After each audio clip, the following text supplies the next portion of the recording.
Sometimes the data that you're dealing with in your frequency distribution table is nominal. Nominal means that instead of collecting a bunch of numbers, I'm collecting categories. So I'm checking to see how many times an M&M that came out of a package was blue, or how many times an M&M was orange, and so on. So this would mean that my observations are nominal or categorical in nature. If that's the case, I'm not going to use a histogram. I'm going to use a bar chart, which I will show you is very similar in this video to a histogram, but not quite the same. It's got one major difference. Nominal data, I want to use bar charts, but also ordinal data. I'm going to use bar charts. And that's in contrast to times where I'm dealing with proper numerical data like interval or ratio data. And in those cases, like the videos that I've already done, where I drew histograms, interval or ratio data, the graph of choice for those is a histogram. Again, a histogram is very similar to a bar chart. There's really only one main difference, and so I'll highlight that when I get to that point.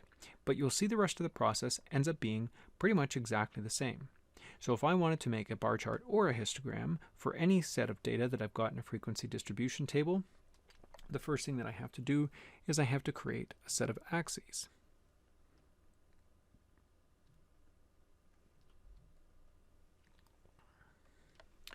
Along the side, I need to list my frequencies. And the frequencies you can see that I've got here range from 1 up to 8. So I'm going to start with a 0 on the bottom, and then I need to create a set of intervals here. So that's 3, 4, 5, 6, 7, 8. So again, I would recommend, if you're working on an assignment, you use graph paper, or if you're going to your first test where you might be graphing this, you need to bring a ruler to do it. Okay, so I've got my frequencies on my vertical axis. On the horizontal axis, where we would put X, we have to label our categories. But our categories now are not numerical.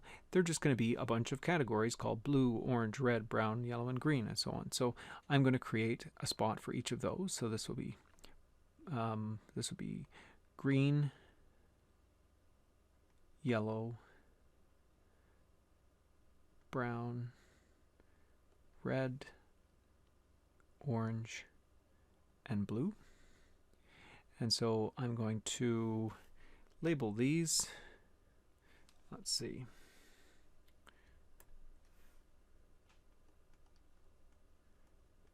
Green,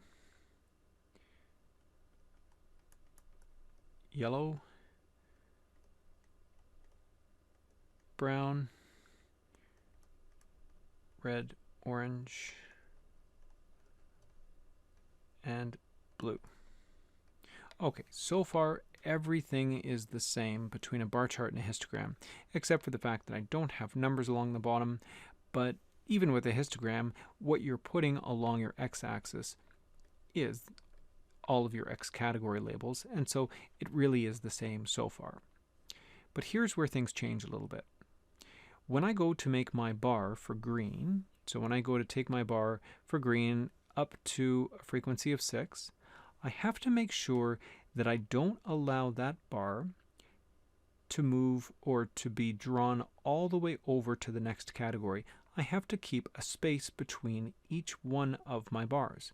Let me show you how I would actually, let me show you what that looks like when I've done that. So I'm going to bring this up to 6.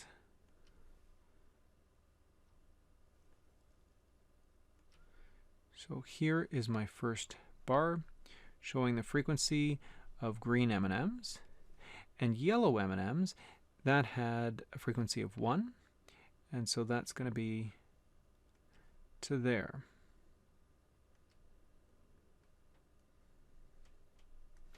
So notice I've left a gap in here. Notice that these do not connect directly to each other. This gap is very important. If they ask you to create a bar chart and you don't have this little gap in here, you're probably going to get a significant number of marks taken off, even if you've done everything else correctly. Okay, so why would we do this? Why do we need this gap? Well, let me finish the bar chart off, and then I'll show you what the idea is there, why that's important. Okay, so I need to, for brown, I need to get up to 3.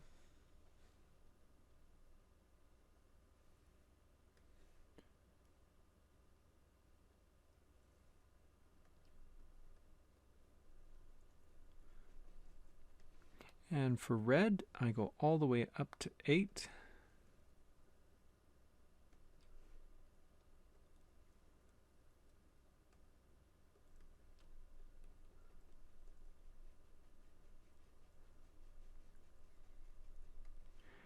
For orange, it's 5.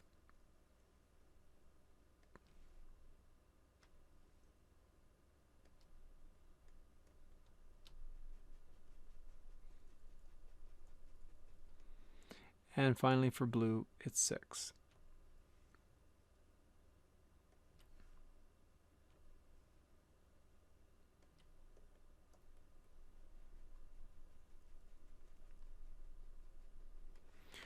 Okay, so what's the deal with the gaps? Why do I need to have these gaps?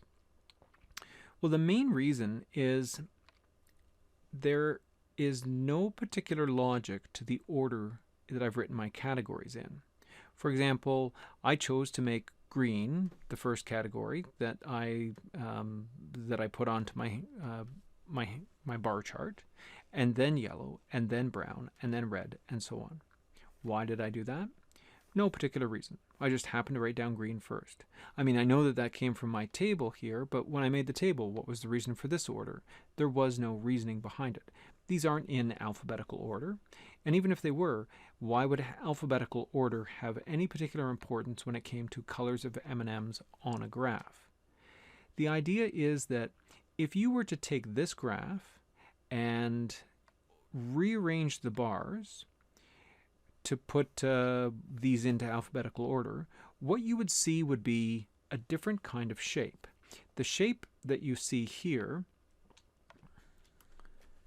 goes something like this. But that shape that I've drawn is completely meaningless. I'm not supposed to be trying to draw any kind of a pattern or to see any kind of a pattern as I look from one side to the next. The reason being that, like I said, there's no order to these bars that is important, because these are just categories. These are just colors of M&M. So if I was to rearrange the order, it would completely rearrange this series of peaks and troughs that you see here. So the gaps are supposed to keep us from trying to do this side to side, or to look for a pattern as we connect all of these side by side. Maybe the best way to explain what I mean by this is if I actually was dealing with numerical data. Let's say I'm dealing with data that shows salaries at a company, and you see that at low numbers, like close to 0 salary, you will have hardly anybody making almost nothing at a company. But as you get up towards 30, 40, 50,000, you're going to start to see more and more people that work for a company making those amounts. And then you get into management salaries, and there's not as many managers as there are workers, and so it starts to drop again, and the whole distribution becomes kind of skewed as you get up into upper management and the executives.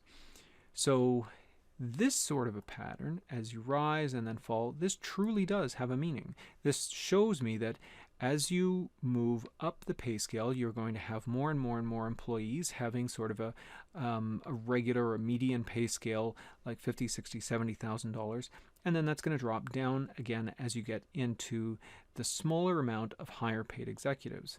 It makes sense to look from side to side and determine a pattern like that when you have numerical data, proper numerical data, like interval or ratio data on a histogram.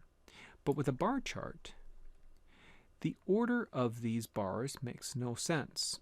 They're completely arbitrary. At least that's the case when it's nominal data.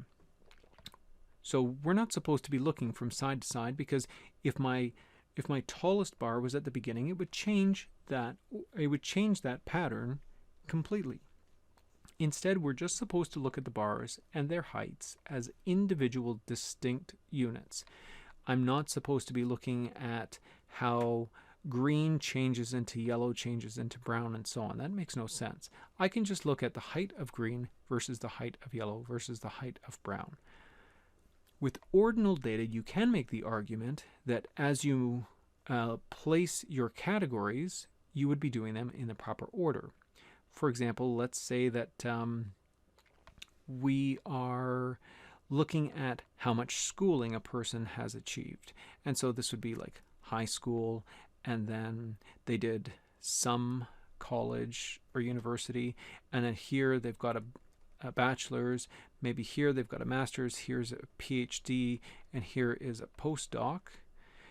Well, in that case, there is an order involved. However, we don't know whether or not the amounts of school are equivalent amounts of school. So it's not like saying with the salaries example, where this category would be, this first category here would be from $10,000 to $20,000, and then the next one would be from $20,000 to $30,000, and then the next one would be from $30,000 to $40,000. These would be all equivalently sized categories, and so we truly can make side-by-side comparisons. What about our education, as I've shown it on an ordinal scale? These are completely arbitrarily chosen amounts of schooling. To get through some college is certainly not the same as achieving a PhD after your master's. So this is perhaps just a little bit of schooling. This is a lot of schooling here. These are not equivalently sized intervals of category. So again, we just have to think about them as being individual distinct bars that we're not trying to get an overall picture of as we move from one end of the scale to the other end. That only happens on a histogram. With bar charts using nominal or ordinal data, we have to keep those gaps in there to force us to think about these as being separate, distinct units that we're looking at on our scale on the x-axis.